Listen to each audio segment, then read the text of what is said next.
அனைத்து நண்பர்களுக்கும் சகோதர சகோதரிகளுக்கும் வணக்கம். தயவுசெய்து நான் இப்போ சொல்கிறத தள்ளிவிட்டு போயிடாதீங்க. உங்கள் ஒவ்வொருத்தருக்கும் இதை பின்பற்றுறது நல்லது.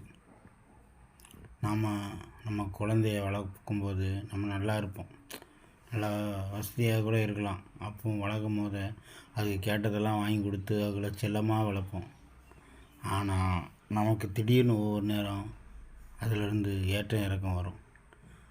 அப்பவும் கையில் பணம் இல்லாத நேரத்தில் அதே மாதிரி கேட்டு அடம் பிடிக்கும். ஏன்னா அந்த பிள்ளைகளுக்கு தெரியாது, நான் கஷ்ட நஷ்டம் நம்ம சொல்ல மாட்டோம் வெளியே, ஏன்னா பிள்ளைகளுக்கு தெரிய வேண்டாம் அப்படின்னு. ஆனால் அது புரியாமல் நம்மளை ரொம்ப வேதனைப்படுது. ஏற்கனவே ஏகப்பட்ட கவலையில் இருக்கும்போது இவங்க வேறு நம்மளை கவலைப்படுத்துவாங்க.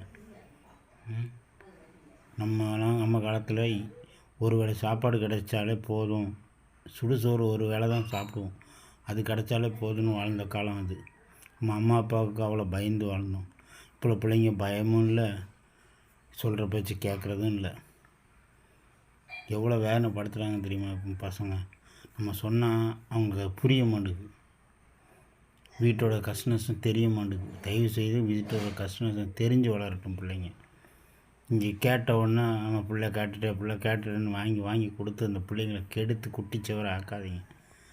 அதுகளை நல்லபடியாக நல்லதுக்கிட்ட சொல்லி கொடுத்து அதுகளை சரியான முறையில் வளருங்க. அப்போ தான் அந்த பிள்ளை எந்த சூழ்நிலையும் அது வாழ கற்றுக்கும்.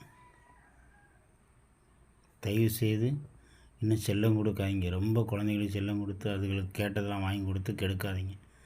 அது கெட்டு போகிறதுக்கு காரணம் நம்ம தான். நாம் கரெக்டாக இருந்தால் அந்த பிள்ளைங்களும் நல்லா வளரும்.